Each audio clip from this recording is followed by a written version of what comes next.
J.M. Cavender. I am author of Blood of the Forgotten, coming to you from City Limits Publishing, February 23rd. Come on, let's take a look at my bookshelf.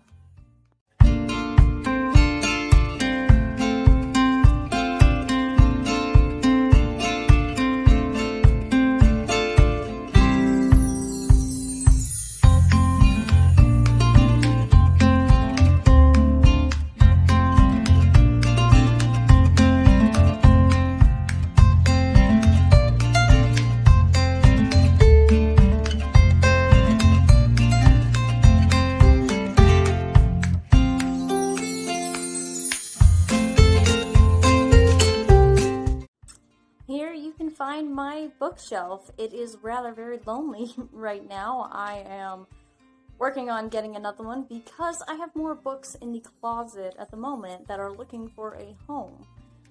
Anyway, I would like to point out at the bottom, please excuse the mess, that is where I keep hobbies and important paperwork. But other than that, this is the bookshelf that when I actually set it up, I would literally just come into my office, sit down, just so that I could look at it and enjoy the view of all of my books. I've got my nonfiction, my read, my unread. I mean, that's really how I organize it, is nonfiction here, and then books that I've started to read but haven't finished right here, and books that I absolutely want to read are on the top.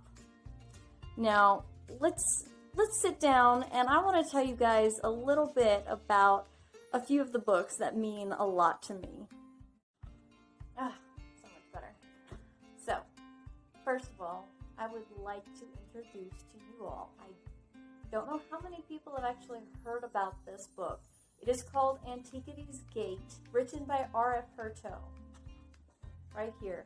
It is a sci-fi novel. It's really difficult, I find, to place it. I would say mostly new adults, but the story is amazing. It's character driven. The characters just bring you into the book and make you laugh. They make you cry. I might have done a little bit of both throughout the story, but I think it's an 8-part series, and I am definitely working my way through it. I've just read the first one about a year ago, and I already have the second one and the third one, but adulthood, you can't really sit down and read these days, can you? The second book I would like to introduce is an independent author named Tiffany Easterling. She wrote a book called Priestess, The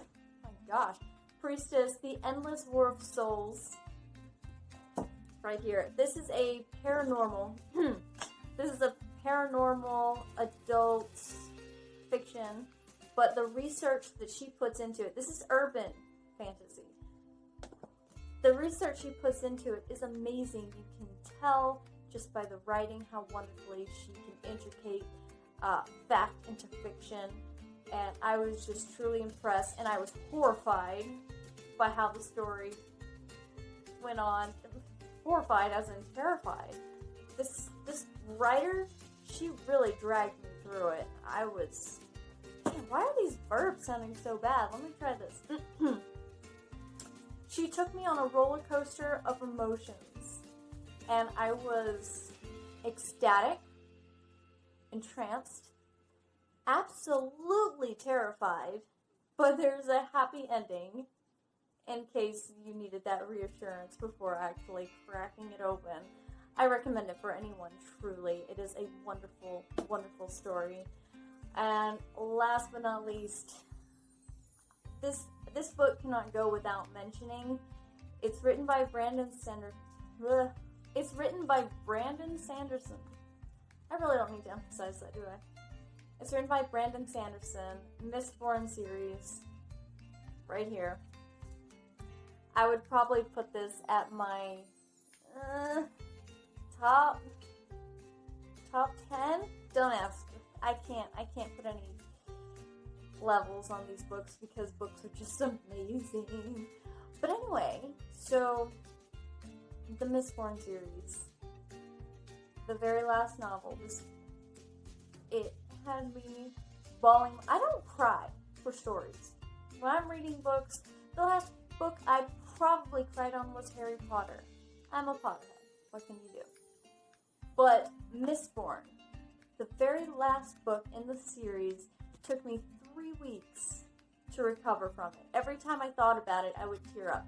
That's how good it was. And like a friend told me, it's good, it gets bad. It's good, and then it kind of gets bad. But it's good! So that's definitely worth checking up on. And those would probably be my top favorites on my bookshelf at the moment. I listen to a lot of audiobooks, and out of those, my number one favorite series is the Outlander series. And if you haven't checked those out, have you been living under a rock is all I'm asking you. Anyway, thanks again. My name is J.M. Cavender, published author to be. Author of Blood of the Forgotten, coming to you from City Limits Publishing, February 23rd. Thank you all for coming.